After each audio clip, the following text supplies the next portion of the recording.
નમસ્કાર ખેડૂત મિત્રો, હું એજે મુળિયા આપ સર્વ ખેડૂત મિત્રોનું હાર્દિક સ્વાગત કરું છું। ખેડૂત મિત્રો, ખેડૂત ખુશ તો બધા ખુશ, આ વાત લઈ આપણે દર વખતે કંઈક ને કંઈક નવી માહિતી સાથે મિત્રો મળીએ છીએ।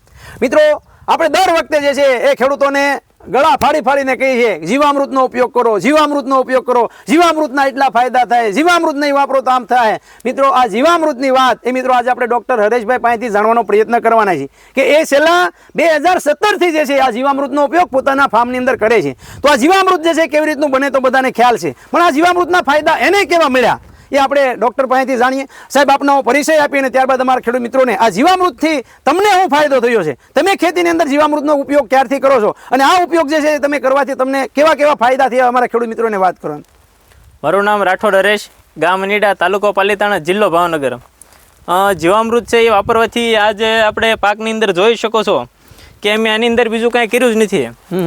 દર 2 દિવસે છે 1 બેરલ છે જીવામૃત આપી દઈએ છીએ અને 6-7 બેરલ છે એક સાથે રોજ એક બેરલ બનાવતા જઈએ, એટલે જ્યારે પણ પાવું હોય ત્યારે પાવા માટે છે તે ઉપયોગ થાય છે। આપણે જે રાસાયણિક ખાતર છે DAP ની ઠેલી, યુરિયાની ઠેલી લાવીને જે બધો ઉપયોગ કરીએ છીએ તો આ જીવામૃત વાપરવાથી છે તેની કાંઈ પણ જરૂર પડતી નથી અને દરેક જે છોડને જે કંઈ પણ જરૂર છે એ દરેક પોષક તત્વો છે તે જીવામૃતની અંદરથી છે તે મળી રહેશે। બરાબર, તમે કયા કયા પાકોની અંદર એનો ઉપયોગ કરો છો અને કેટલા સમયે કરો છો?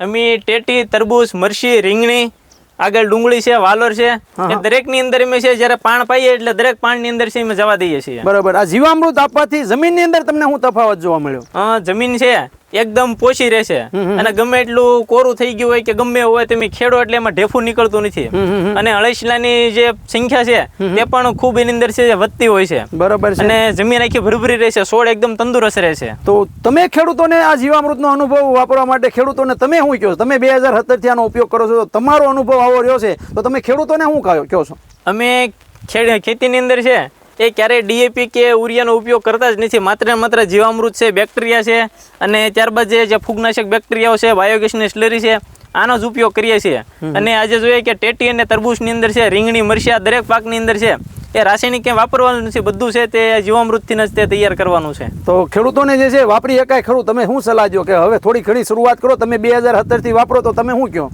શરૂઆત કરવી જ જોઈએ। જો આપણે શરૂઆત નહીં કરીએ તો હજી આપણે ખર્ચામાં જ રહીશું, પણ આ જીવામૃત વાપરવાથી છે આપણે બીજો કાંઈ પણ ખર્ચો રહેતો નથી, એટલે માત્ર ને માત્ર લોટ અને ગોળનો જ ખર્ચો થાય છે। બરાબર છે, ખૂબ સરસ મજાની માહિતી મિત્રો આપને ડૉક્ટર સાહેબ દ્વારા આપવામાં આવી। સાહેબ, આપનો નંબર આપો જેથી કરીને અમારા ખેડૂત મિત્રો વધારાની માહિતી આપની સાથે મેળવી શકે।